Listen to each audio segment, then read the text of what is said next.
LEGO Star Wars The Skywalker Saga, admittedly perhaps one of my most anticipated games since its reveal 2 years ago, is finally here. Launching tomorrow for all platforms, I've been lucky enough thanks to my friends over at WB Games who provided an early review copy that I've had a dozen or so hours of playtime already over this past weekend.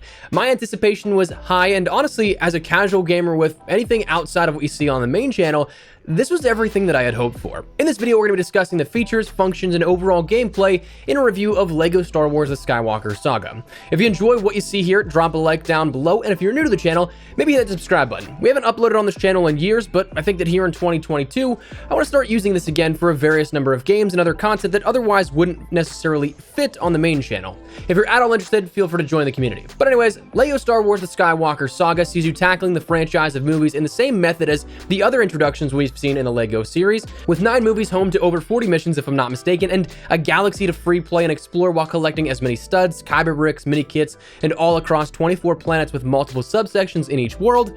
There's no shortage of things you can do. Having sunk 12 to 15 hours into the game over the weekend, mostly just exploring and taking in the scale and wonder of the game's environments, I completed a handful of episodes, but also completed a lot of scavenging for items that will allow you to unlock and progress your characters a little further. But the beauty of that is that even with all that time put in, I'm still barely scratching the surface, and the biggest part for me was the fact that this is so relaxing. It's the first time in a while that I was able to jump in, forget the time or anything outside of just what's on my monitor, and then look back and be like, wait a second, is my clock wrong, or did I actually play for 4 to 5 hours?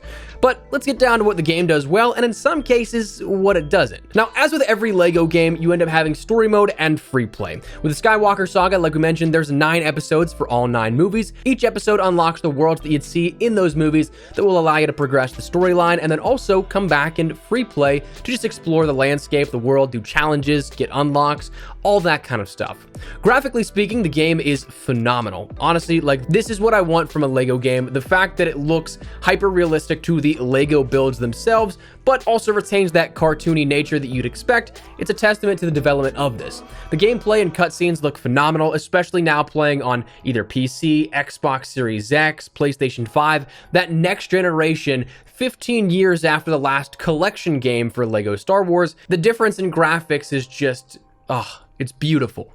Now, overall, the gameplay experience introduces a new, tighter, over-the-shoulder experience. You get a wider perspective of the landscape around you by comparison to other LEGO games in the past, and it allows the gameplay to feel a little bit bigger in that regard. In a gameplay sense, there's now new variable ways to take engagements, which we'll come back to and talk about in just a second. You also, of course, still have that curiosity that lives on in each mission. If you end up coming across something in the story mode that you can't quite access to get to an area, a kyber brick or something like that, it just brings that curiosity out again to get that excitement up to go back into free play. That still lives on.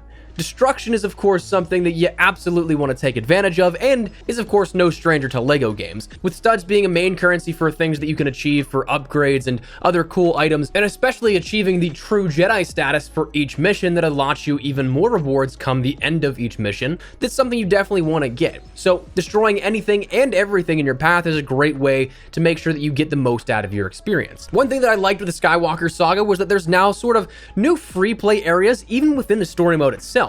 Some locations you'll see that you have to go to, say, space, and in free space, you can end up taking whatever ship you have and flying around the areas just outside of the planet you're near, in which you can take out things like kyber brick comets, which are absolutely worthwhile. Those are rewarded with 5 bricks each, which is important to your upgrades, stud asteroids, missions, space battles, and all that kind of stuff. It adds just even more to do here, whereas previous LEGO Star Wars games were always filled with things to do.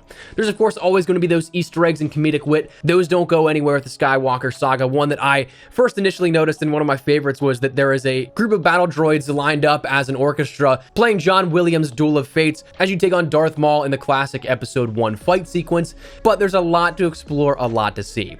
Now, in terms of overall design here for the gameplay and some elements within the game, honestly, there's some really intuitive things. The menus are very easy to use, easy to navigate. Your holo projector, which basically acts as your tool menu here, includes things with pages of navigation, character selection, ships, your skill upgrades. That in and of itself is way more in depth, which we're talking about in just a second. You have things like your missions and all progressions, like level challenges, mini kits, side missions, and so on, episode selection, and then extras like your data card upgrades, where you can get things like stud collection bonuses all the way upwards of 10 times the collection bonus, which is awesome and something that helps you out greatly. I think that that's probably gonna be one of the first things that I go towards unlocking. You have to do them sequentially though, so there's a lot more you have to do before you can just jump right to 10 times. But there's also a bunch of other hilarious events and items though. Speaking of these though, while a lot of these require a ton of studs, as well as a data card to go along with it to buy or purchase these items, Mumble Mode is a selectable option by default if you want to relive that classic LEGO Star Wars game banter, but in indiscernible audio noises. Now, in free play, in terms of other intuitive designs, probably one of the biggest things here, I think, is the character selection that's just easy to use. With right or left on your D-pad, you can end up making quick selections on the fly. That makes it incredibly easy. Up on your D-pad will also open up all your character selection, and down opens up the map of the world. It's all very well built, I think, for on-the-fly gameplay, but in a way that's more helpful than hindering. Now, the skills, that's something that I wanted to come back to. The skill tree design itself is something that sees upgrades in a core aspect here across all character types. Then you also have different classes you can upgrade as well. Jedi, Hero, Scavenger, Scoundrel, Bounty Hunter, Villain, Darkside, Astromech, and Protocol droids. But probably the thing that I would focus on the most is that, of course, of the core upgrades. This being across all your classes, where you can increase your sprint speed and duration, your build speeds, the ability to end up getting more studs for different counters, health increases, the ability to attract studs from further distance, health regeneration upgrades. There's a lot of stuff here that you can end up doing and that will help you out in the long run. Again, those class-specific ones also, though, help out greatly in other areas that you might not encounter until a little bit later in the game when you're trying to complete a bunch of other tasks that maybe see you trying to go for more so 100% completion and unlocks of everything.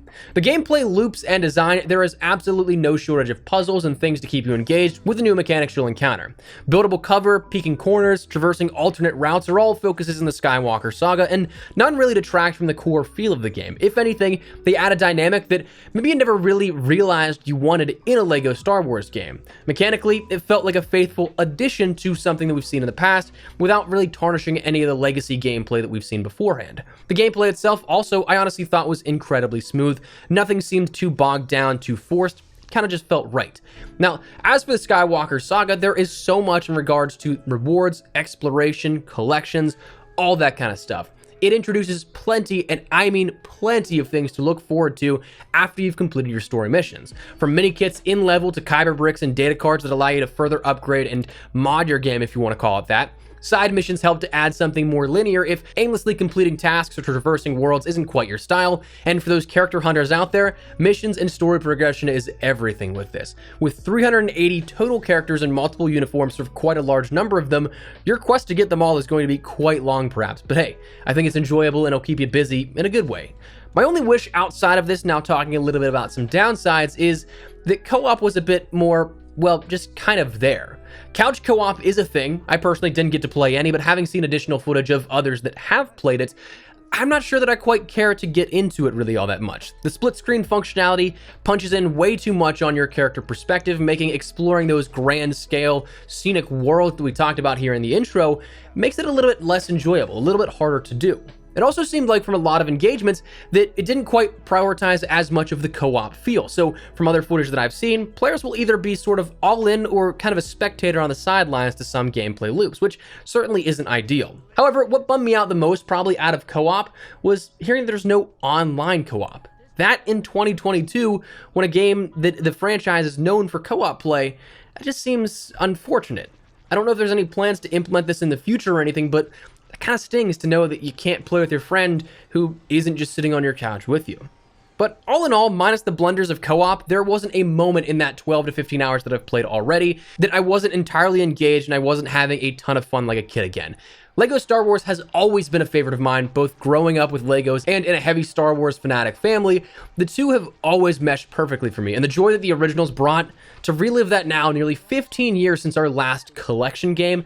Yeah, we had the Clone Wars and the Force Awakens, but to have a whole new saga again after nearly 15 years, It's brought me immense joy and happiness, and is a game that I wholeheartedly look to dive into and lose days at a time while trying to get 100% completion of the galaxy. Now, I still gotta make some COD videos for the main channel, but after that, dude, I think I'm checking out and I'm just playing LEGO Star Wars the next couple of weeks. The Skywalker Saga, as predominantly a solo gamer, is everything that I hoped for and then some, and I'm incredibly pleased with how it turned out. The additional weight with delays and all, I think was well worth it now looking back. But anyways, that's where we're going to wrap things up. A big thank you to my friends over at WB Games once again for the early access, and of course, any of you who may have come out for the first video here on the second channel in a long while. We're hopefully going to be having some guides, tutorials, and all here for the Skywalker Saga, so stick around if you guys are interested in all of that, and who knows what else we put up here in the future. I've never really taken a crack at this second channel thing seriously, but who knows? With 2022, I want to diversify the content a bit here, and playing and exploring a ton of other games, I think, is a great way to do that.